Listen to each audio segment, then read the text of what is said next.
CM योगी को भिजवाना चाहते थे जेल, अब हो गया असली खेल। योगी के दुश्मनों का काम तमाम।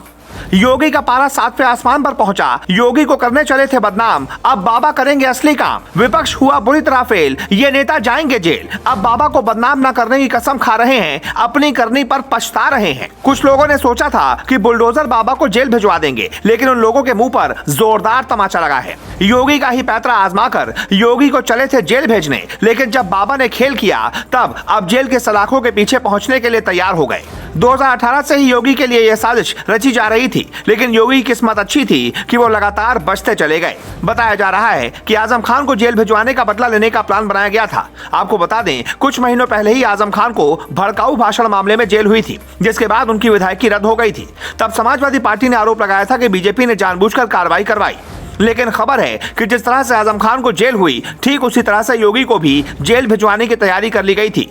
असल में जब से योगी आदित्यनाथ मुख्यमंत्री बने हैं, तब से उनके दुश्मन लगातार उन पर हमले बोल रहे हैं।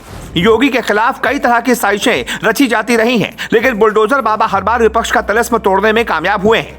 योगी जब से मुख्यमंत्री बने हैं, उनका एक ही उद्देश्य था कि प्रदेश में अपराध की कोई जगह नहीं होगी। इसीलिए उन्होंने जीरो टॉलरेंस की नीति पर काम किया और राज्य में कानून व्यवस्था को जबरदस्त बनाया। इसी का नतीजा रहा कि दूसरे राज्यों के मुख्यमंत्री भी बाबा के स्टाइल में काम करने लगे और बुलडोजर चलाकर अपराधियों पर एक्शन लेने लगे। कुछ दिनों पहले तो कांग्रेस के राजस्थान में पेपर लीक करवाने वाले नकल माफियाओं पर भी बुलडोजर वाली कार्रवाई की गई थी, जहां उनके अवैध घरों को गिराया गया था। इसके अलावा असम में तो बुलडोजर वाली कार्रवाई पुरानी हो चुकी है, लेकिन विपक्ष की आंखों में योगी अपने अच्छे कामों की वजह से हमेशा चुभते रहे हैं। इसीलिए तो उन्हें सजा दिलाने के लिए कई बार कोशिशें की गईं, लेकिन जीत हमेशा योगी की हुई और उनके दुश्मन हार गए। मामला 2018 का है, जब अलवर में चुनावी रैली के दौरान योगी आदित्यनाथ के एक भाषण पर उनके विरोधियों ने आपत्ति दर्ज करवाई थी। इस मामले को लेकर सुप्रीम कोर्ट ने याचिका पर सुनवाई से ही इनकार करते हुए इसे सिरे से खारिज कर दिया। यही नहीं, ऐसी याचिका डालने के लिए कोर्ट ने फटकार भी लगाई और कहा कि ऐसी याचिकाएं अखबारों के पहले पेज पर खबर छपने की मंशा से ही दाखिल की जाती हैं। लेकिन ये पहला मौका नहीं था जब योगी के विरोधियों को ऐसा झटका लगा हो। इसी मामले में पहले इलाहाबाद हाईकोर्ट का दरवाजा खटखटाया गया था, जहां पर हाईकोर्ट ने याचिकाकर्ता को जोरदार फटकार लगाई थी और जुर्माना तक लगा दिया था।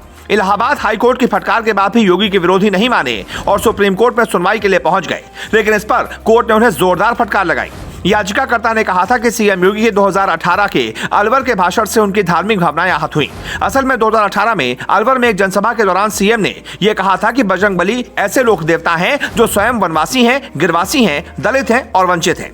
इसी बात को उत्तर प्रदेश के मऊ जिले के नवल किशोर शर्मा ने कोर्ट में याचिका दायर की थी, लेकिन उन्हें पहले इलाहाबाद हाईकोर्ट से झटका लगा था और अब सुप्रीम कोर्ट ने भी लताड़ लगा दी है। असल में कई बार ऐसी याचिकाएं सिर्फ और सिर्फ नाम और शोहरत कमाने के लिए लगाई जाती हैं, ताकि किसी भी तरह से विवाद पैदा हो और याचिकाकर्ता का लोग नाम जानने लगे। अक्सर ऐसे कई मामले देखने को मिलते हैं जिसमें कोई मुद्दा नहीं होता, बल्कि कोर्ट का समय बर्बाद किया जाता है। बुलडोजर बाबा अब अपने विरोधी पर किस तरह की कार्रवाई करेंगे, ये तो देखने वाली बात होगी। वैसे आपका क्या मानना है? ऐसे लोगों को कैसा सबक सिखाना चाहिए? कमेंट करके अपनी राय जरूर दें।